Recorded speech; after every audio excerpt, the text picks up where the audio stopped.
So I would like to open with a quote from the Métis filmmaker Christine Welsh from her documentary Finding Dom, a film about missing and murdered Indigenous women on the west coast of Canada. What is it about numbers?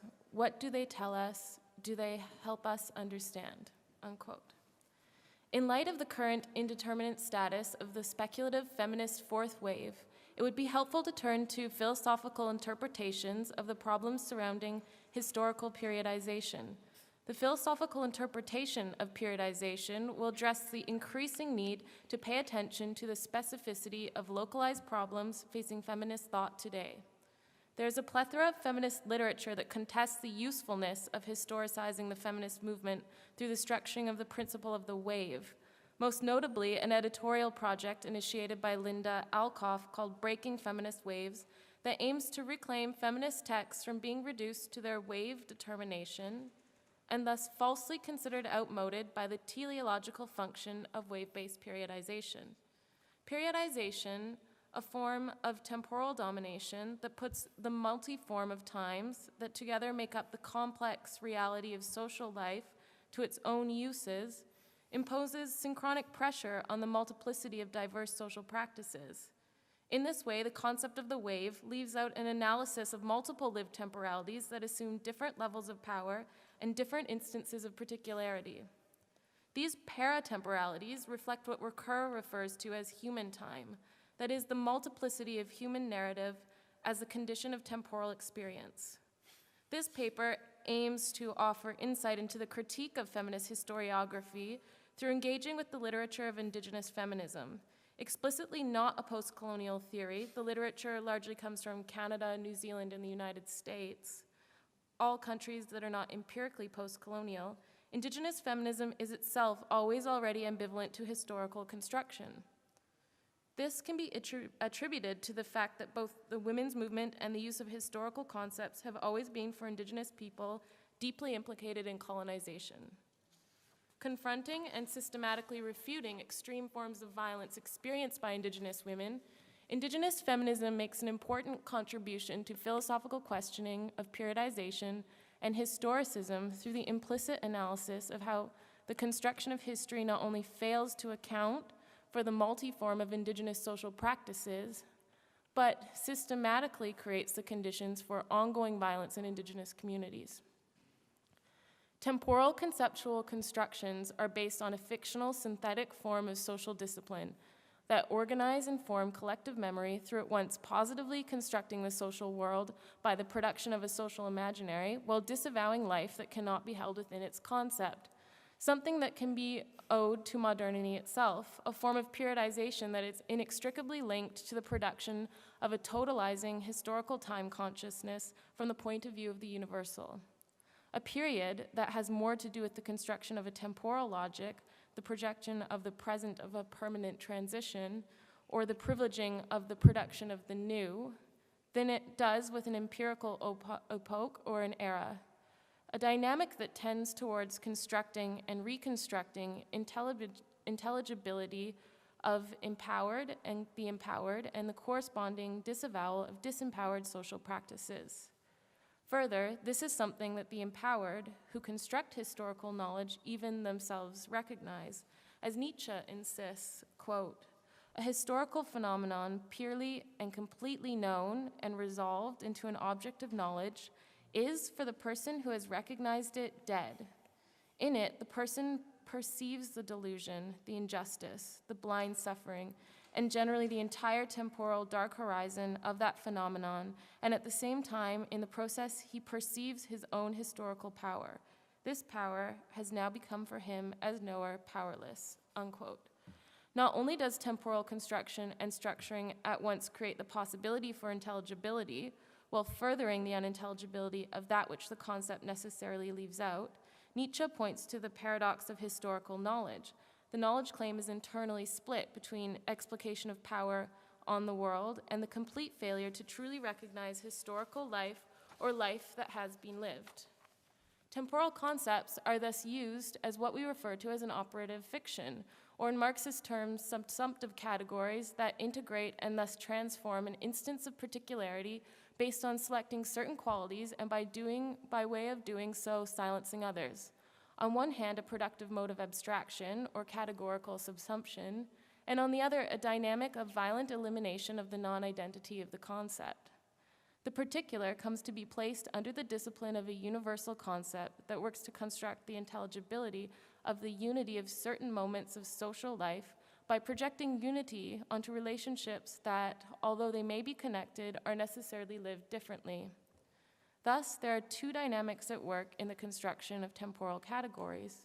One speculative, that produces a real abstraction through subsumption, and the other producing a dynamic of destruction, the silencing of differential elements.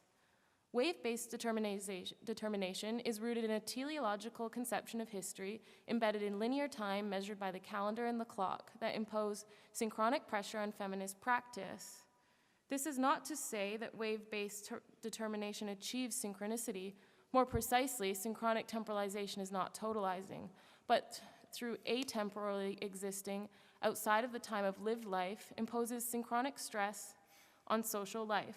Further, the synchronic stress of wave-based periodization itself is morphed and determined by lived difference that operate in opposition to the ongoing process of the construction of feminist historiography.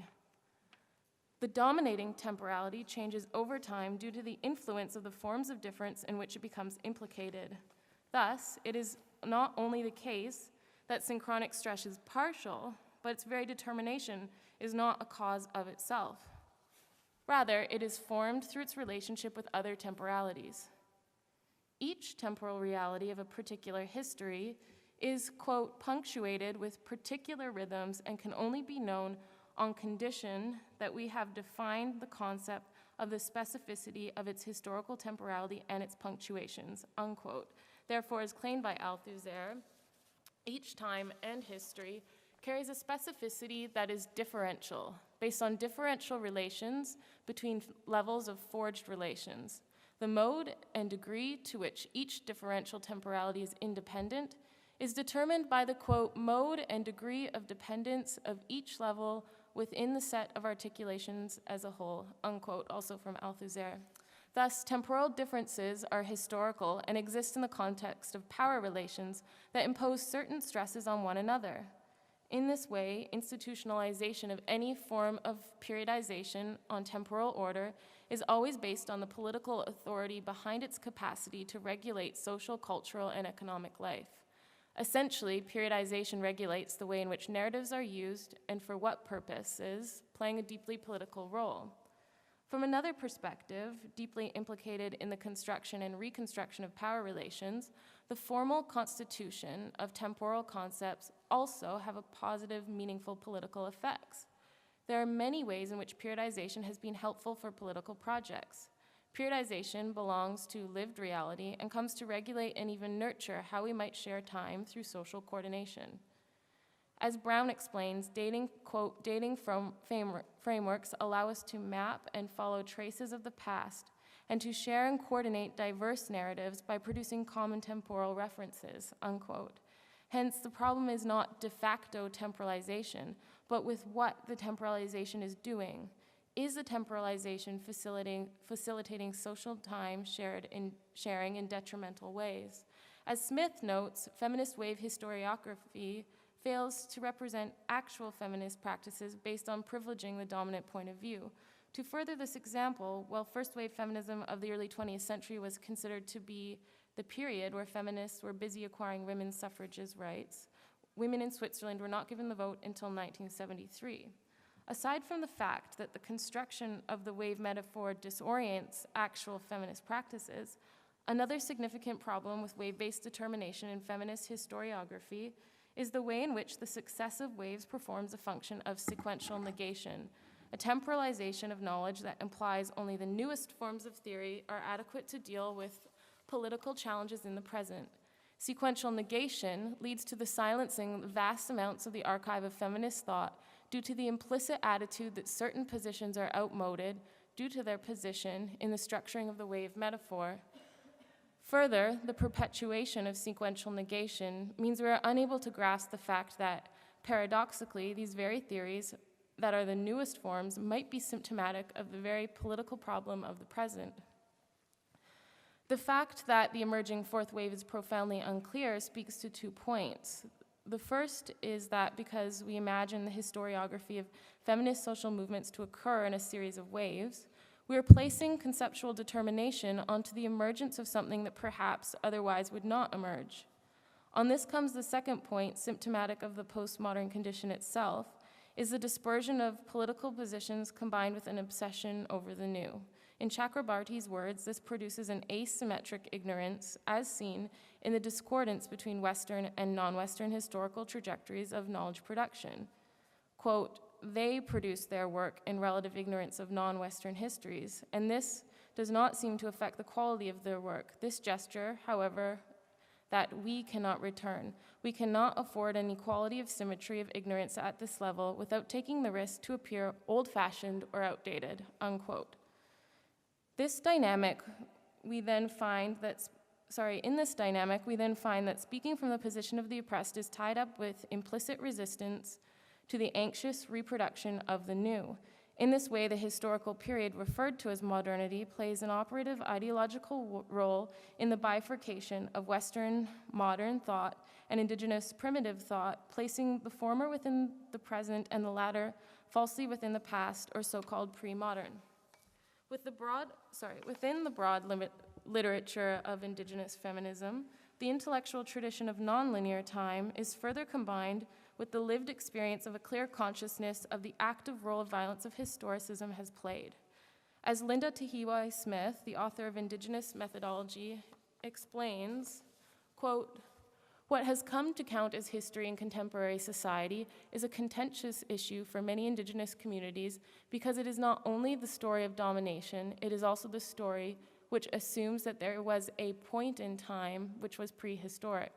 The point at which society moves from prehistoric to historic is also the point at which tradition breaks with modernism.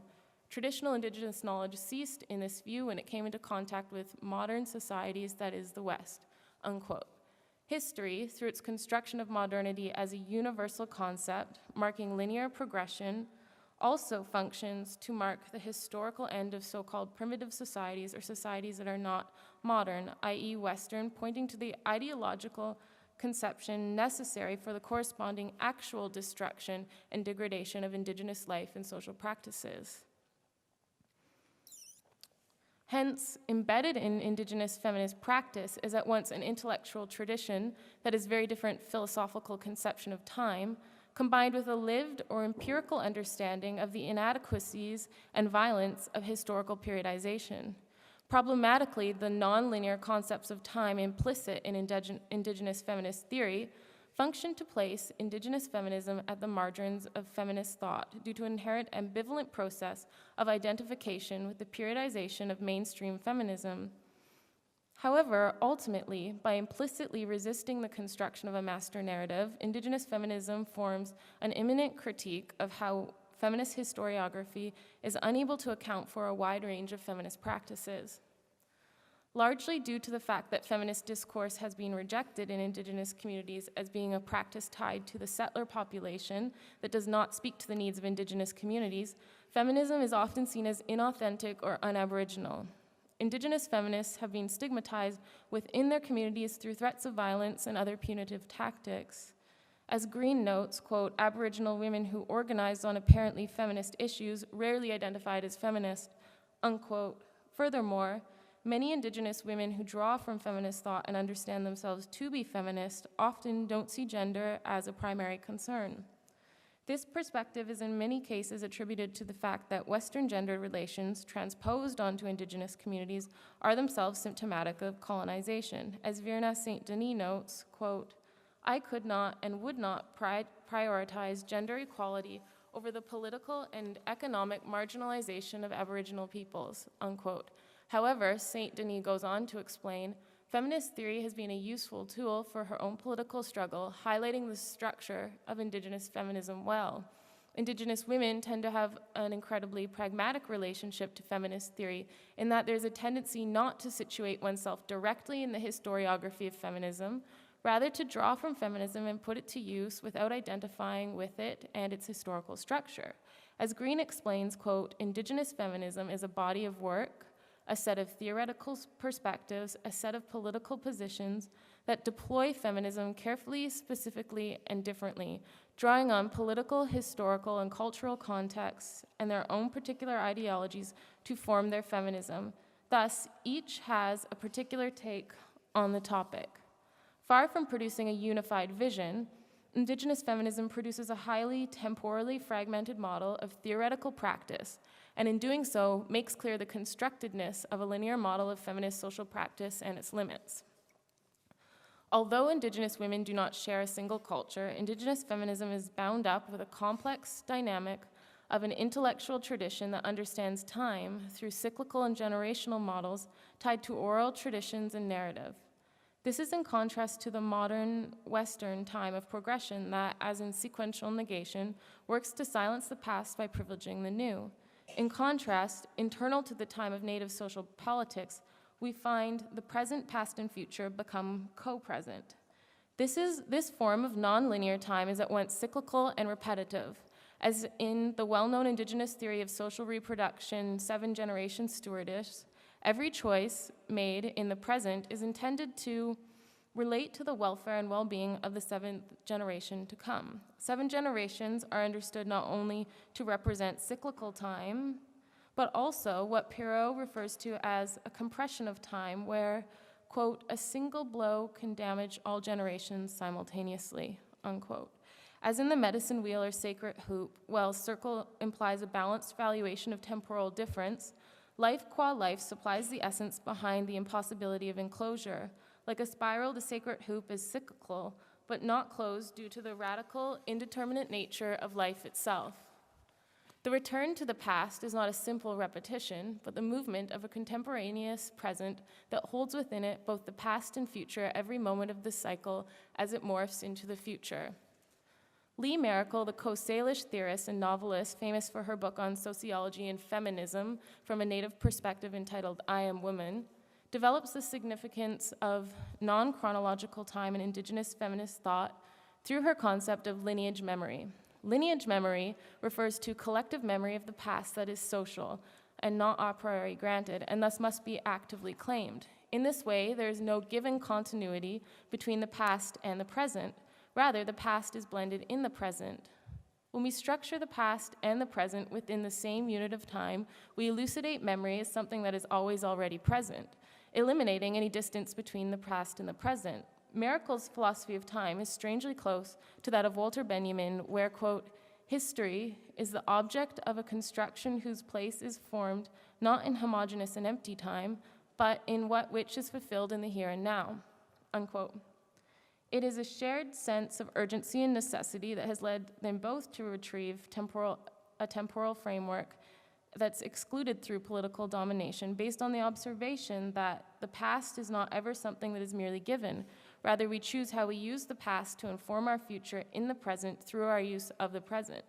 Maracle states, quote, the ordering of time is both cultural and philosophical, while the structure of time of First Nations culture is the least understood of our philosophical precepts, unquote. The suppression of Indigenous philosophies of time by colonial chronological time has played a central role in the suppression of a people. The mixing of time through the use of non-chronological order, contrary to the structure of orthodox Western philosophy, has been silenced not only through colonial domination on the side of social practice, but intellectually in the process of translation of Indigenous thought into the English language.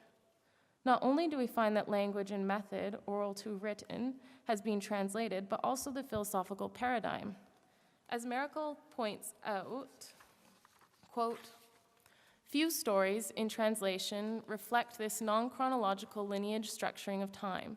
Thus, the capacity of modern writers to use this structure to move from pre-contact understanding to modern understanding in lineage structure time is limited. Not only is the art of the perception lost, but the use of lineage memory time structure is all but prohibited by publishers and their editors, unquote. The chronological ordering of time has always been foreign to West Coast First Nations, and it was the quote, reconstruction of time into European chronicling, unquote, that has suppressed not only Indigenous thought, but Indigenous social practice more generally. By mobilizing a historical materialist conception of history, along with the history of its critique, where we think of history both positively and negatively in one and the same instance, we might dialectically center Indigenous feminism within the current wave-based historiography in order to mobilize a conceptual wealth within Indigenous feminism as a critique of wave-based thinking, promoting transverses or temporal discontinuity that are better able to represent the multiform of social practices in life. The wealth of literature and the trajectory of Indigenous feminism not only would address the most pertinent, underrepresented issues in feminist politics that aim to eliminate violence against women, but also contains the conceptual tools to restructure feminist historiography. Largely due to the ongoing lack of critique of feminist temporal logic itself, the current teleological position held by mainstream feminism fails to account for feminist practices used in Indigenous feminism to fight against gendered violence. The perpetuation of considering certain feminist practices outmoded or marginal thus contributes to the ongoing perpetuation of violence in the lives of Indigenous people through the reinscribing of the very historiographical, structures Indigenous feminism struggles against, foreclosing concepts to enable one to imagine a different future. Thank you.